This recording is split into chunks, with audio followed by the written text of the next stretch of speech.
Let us not forget everything that happens. It's by the will of Allah. Holy will. It's time to unite and stand, and we will be the best amongst men. It's not time to be extreme or do the unthinkable, but to stand together as one. Tune into Sunnah followers, streaming every day, various platforms. Trust me, you'll find a way. Sunnah followers. Assalamu alaikum, new class alert. Join us every Saturday and Sunday at 9 p.m. Central for the Articles of Belief by Muhammad S. Adli, right here on Sunnah Followers. Wassalam Allah wa Rasulullah. I want to welcome, excuse me, I want to welcome everybody to our Hadith class for today. And alhamdulillah, we're studying the Hadith from the book entitled Not One of Us. The book entitled Not One of Us. And these are Hadiths written, this is a book written by Sheikh Muhammad Saeed Adli. And what he did was he took hadiths from the different authentic sources and put them together in this book of his, which are hadiths addressing issues or behaviors or actions that are so bad that the Prophet sallallahu alaihi wasallam warned us against them, to the point of saying that if a person engages in these actions or engages in these types of behaviors, they're so far away from being like he and his companions. So with that said, and by the way, guys, we're almost at the conclusion of this book. We only have 3 hadiths left. And mashallah, we will revisit this book at a later time. But mashallah, I really enjoy this book of Sheikh Muhammad Saeed Adli's. So the hadith that we're going to go over today is hadith number 56 in this book. So I want everybody to get the book out. And while you do that, I'm going to now, share my PowerPoint on the screen. Let me start it off with the people here in the Zoom room. Inshallah. Oh, I got to hold the PowerPoint up. I'm sorry. Yeah, I forgot. It's so much I'm trying to do. Y'all don't know it's hard to run everything here. Okay, here it is. This is the hadith for you guys in Zoom. And then so you all can see it here on YouTube. Not of us, right? Is this it? Yeah, there it is. Let me make the screen larger. Inshallah. Yeah, and go to the PowerPoint here. All right, so this is the book, Not One of Us. And like I said, we're almost at the end of it. We'll probably complete this book by as early as next week. And inshallah, for this class, I will be replacing this class with my series on enjoining the good and forbidding the evil, because a lot of the young brothers have been asking me questions about how do we go about enjoining good and forbidding evil. So that will be the replacement for this series. Okay, so let's take a look at the hadith for tonight's discussion. And of course, this hadith is authentic. And this hadith is narrated by Abu Bakr, not Abu Bakr. This is Abu Bakr. Bakr, a different person. Abu Bakr ibn Harith. Abu Bakr ibn Harith. He was also one of the eminent companions. And I think you guys may have heard me mention him before when I did the story of the female heroines of Islam. Well, Abu Bakr tells us that he heard the Prophet sallallahu alaihi wasallam say that he heard the Prophet sallallahu alaihi wasallam say that a judge, if you are in a position of a judge, a qadi. It's called a qadi in Islam. Call is heavy. Qadi. You can tell I've been reading the Quran again. I'm back to that tajweed stuff. Subhanallah. May Allah bless Brother Malik for getting us the script we need. But call is heavy. Call, not call. A qadi, that's a judge. The Prophet sallallahu alaihi wasallam said a judge should not judge between two people when he is in a state of anger. And common sense will tell you why.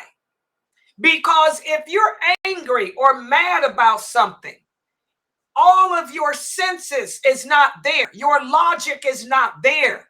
Your mind is going to be focused on whatever it is that angered you.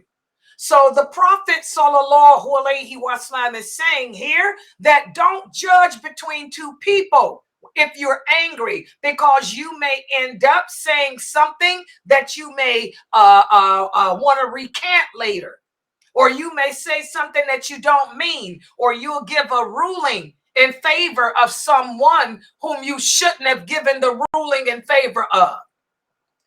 Again, Allah is all about justice. Allah is good. Allah is clean. And Allah loves justice. He hates injustice. And this hadith also is letting us know that today, so many Muslims today want to be scholars and all of this. We don't understand the authority that comes with being a person of knowledge. If you are a person of knowledge, you're held accountable for what you tell the people, what you teach the people, okay? And a judge is even held more accountable. You know, you have to be careful that you rationalize things and that you judge and balance things based on the Quran and the Sunnah, not based on your opinion, not based on your feelings, not based on your likes and dislikes. A judge is a great position in Islam, and not everyone can hold such a title. But we find men here in America calling themselves Qadi and Muftis and all of this. This is wrong. This is wrong. That's why when I tell you sisters, when you sisters come to me asking about marriage and divorce, okay, I tell you, you have to go to a judge that specializes in marriage and divorce. A judge is a person that specializes in the law. In Islam, the judge is a person who is specialized in the laws of Allah. And such a person also is aware of the sunnah of the Prophet Muhammad sallallahu alaihi wasallam. That means they know the hadith. A judge does not rule based on scholarly views. Let me repeat that. A true judge does not base his decisions on scholarly views. Let me repeat it again. A true judge, a true qadi, does not base his decisions on scholarly views. His decision must be weighed against the Quran and against the hadith, and that's it. And if he wanted to look at anyone's views, his views should be none other than the companions of the Prophet sallallahu alaihi wasallam. So now you guys see, a person may call himself a scholar of Sharia. Is he really a scholar of Sharia? If they're sitting around quoting the four imams to you, they're not scholars of the Sharia. You listen to these brothers that call themselves scholars of the Sharia, and they're not backing up anything they say with Quran and Hadith from the Prophet. Instead, it's what Ibn this said, and Sheikh this said, and Mufti that said. So again, we have to be careful taking on positions and titles such as this. And one of the things that I'm always emphasizing here in America, just because you have an imam of the mosque doesn't mean that that imam is a person of knowledge. There's a lot of hood imams. Oh yeah, America has a lot of hoods everywhere. And with those hoods come hood imams. Water seeks its own level. Okay? You ain't gonna find no scholar sitting up in no hood. I'm sorry, it just don't work that way. You ain't gonna find no Qadi in the hood. It just don't work that way. So you sisters have to be very careful, you know, with these hood imams who y'all think are scholars and judges, and they're telling you things like, if you get married, 50% of the knowledge of Islam is gonna fall out the sky into your head. This is not a scholar. This is not a judge. That's an idiot. Okay? So we have to be very careful.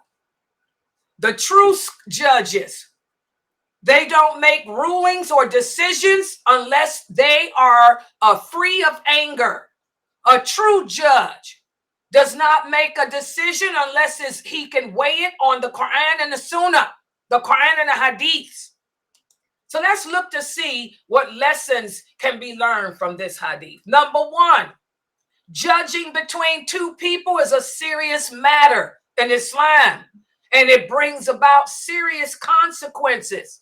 Those hood imams that be issuing Islamic verdicts to you, they're going to be held accountable on a day of judgment for what's coming out of their mouths.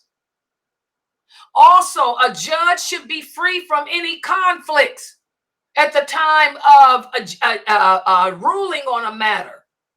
And also, he cannot make rulings based on his emotional state or his feelings, his opinion, or his absence of judgment. He has to be in a good state of mind.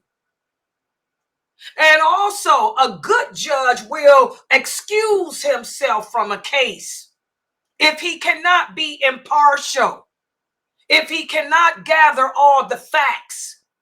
He has to have the facts of both stories, both parties' facts. If he feels impartial or he feels himself leaning towards one person more than the other due to personal reasons or whatnot, he has to excuse himself. And again, only a qualified, God-fearing person should take on the role and assume the position of a true judge. Because this is a position of authority.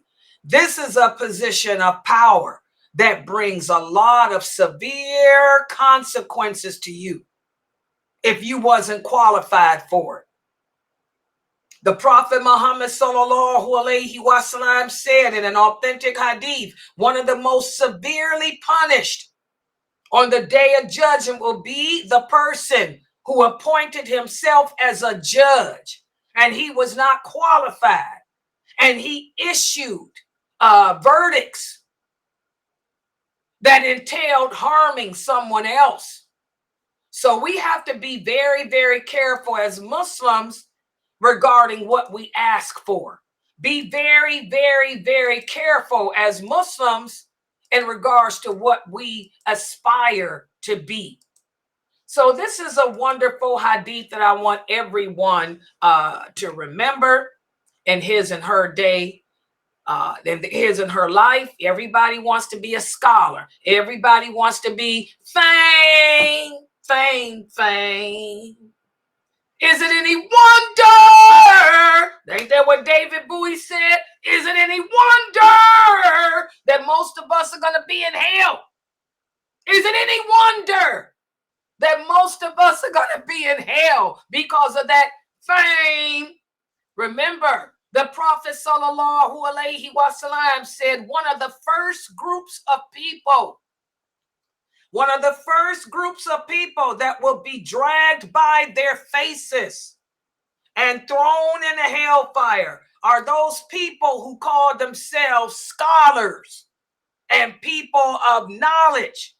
Allah will ask them, why did you seek knowledge? And they will say, oh, so we can teach the Quran and share your religion with others. Allah will say, no, you didn't. You're a liar. You did it because you were looking for fame. And Allah will command the angels to grab that person by their face and drag them to the hellfire.